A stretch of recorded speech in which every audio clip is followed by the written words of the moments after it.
Tony Polakis, Assistant Commissioner. Now, I think it might, in fact, Mr. Polakis, I think I might have asked you the question a year ago now, and it was a general question about how an organisation is granted DGR status, and if an organisation was to put an application in for DGR status on the basis of being a health promotion charity, what is the criteria that is used to assess that, in fact, they qualify as an organisation that is promoting health? And a year ago, I've written and tried to get an answer to this question. You couldn't actually tell me what the assessment process used was, so I think you're unclear about that. Have you now? Can you now tell me what the process is for assessing whether a particular organisation qualifies as a health promotion charity? Yes, I have more information for you.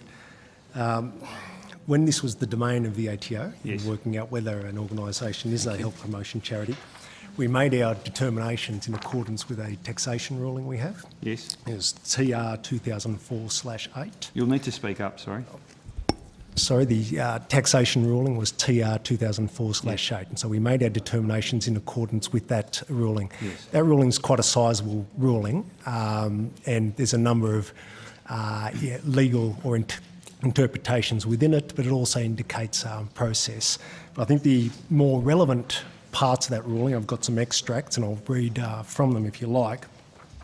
In paragraph 7, we say the institution's principal activity must promote the prevention or control of diseases in human beings. Yep. It's a bit of a threshold type question around the words of the legislation. Now, within the ruling, we state a number of examples of what are considered to be diseases. They include asthma, cancer, acquired immune deficiency syndrome. There are a whole lot of examples. It goes on in paragraph 20 to say that recognition by medical authorities will no doubt assist in concluding whether newly identified conditions fall within the term. Yes.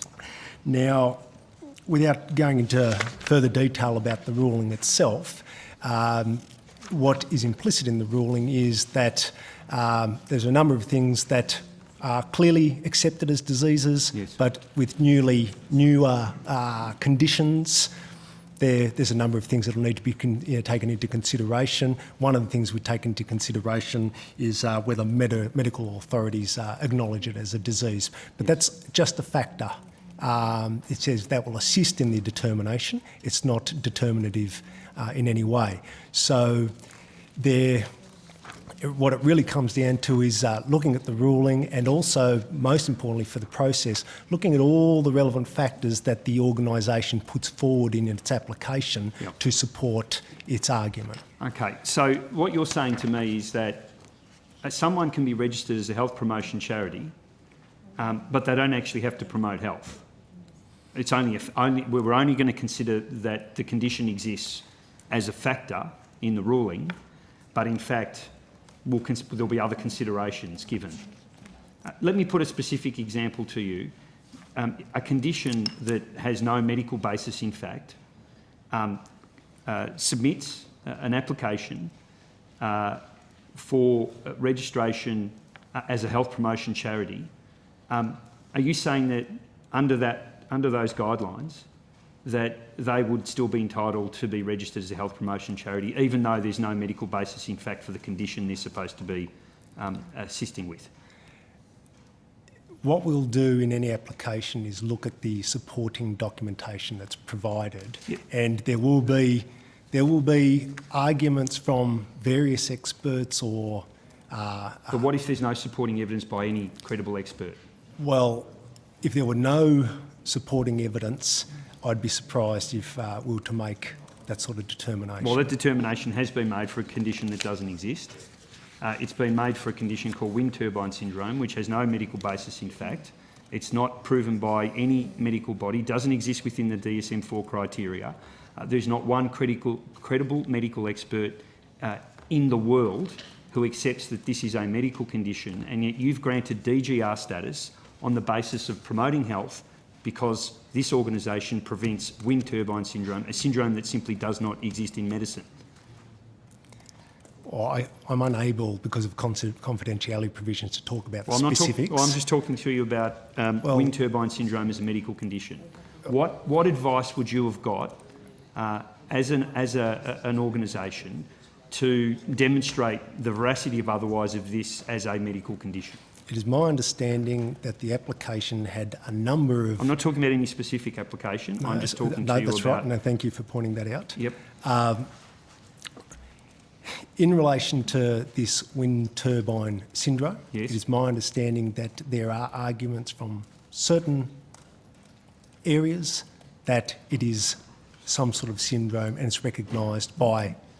What advice did you get to confirm that this is in fact a recognised medical condition? I don't think under the confidentiality provisions, could really go into that information. What advice would you get if I put an application in tomorrow for recognition as to get DGR status, because I'm going to start up a charity that prevents wind turbine syndrome?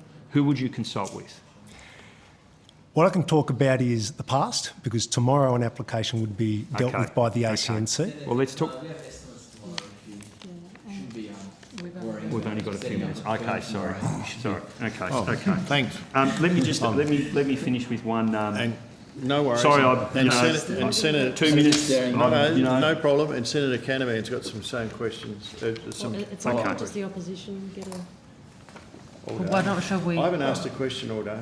Well, you're the chair of the committee, but it's 25 to 9. So what you've We said to started me is today. that you haven't Nobody asked a actually, question. there is no process for verifying whether a condition is a medical condition or not. Now, there is a process, and it was set out in that ruling. Whether that process completely aligns with the ACNC's process, I cannot say for certain. At the moment, I think it's on the public record that the ACNC is looking into these things, and the ATO is interested to see in what process the ACNC adopts, and to learn possibly from that process as to where our ruling, our position might, if charity regulation were to return to the ATO, might be improved. Okay, so I want to talk specifically about a case. I understand that you're not going to be able to give me details. A year ago, we were here in Senate estimates. We were talking about the process. We talked about the length of time that this would take, because a complaint has been lodged about a specific organisation. And the information I got back was, I asked specifically, how long would the process take for a review, such as the one we're not supposed to be talking about? And I got an answer from Ms Pascoe, who said, we're talking weeks, not months. We're talking weeks, not months. That was a year ago, and I still not have had any resolution to this specific issue. Can you please outline why we're talking, why it's taken a year for me to come back in here and find out where we're up to? Yeah, that's the last question. Senator, I can comment on that case because I think it's common knowledge that both the complainant and the respondent have published the complaint and the correspondence on public websites. Excellent. And this is a matter that will now be governed by the Charities Act, which came into effect on the 1st of January this year. And you may be aware that a show cause notice issued early in the year following the Charities Act coming into effect, that there was a response to that in April from the charity, and it came with a plethora of evidence, of scientific evidence to be considered. Since then, there has been extensive consultation and sifting of that evidence and a further show cause notice on the basis of that evidence. It is a vexed... When was that further show cause notice issued? Well, that is one thing that hasn't been published on a website, so, but I can say a further show cause notice has issued. So, Senator, this is a vexed issue involving scientific evidence.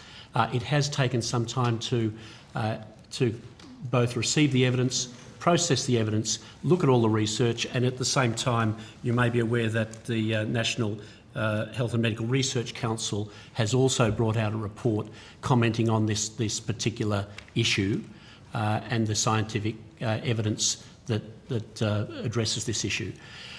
Yes, it has taken some time. It has been a challenging matter to consider. We anticipate that the final decision will come out shortly, and as soon as it does, I would think that that would appear on both the register and other websites. Can I say this year? I would expect that it would be this year. Okay, that's great. Thank you. Thank Thanks you. for your indulgence.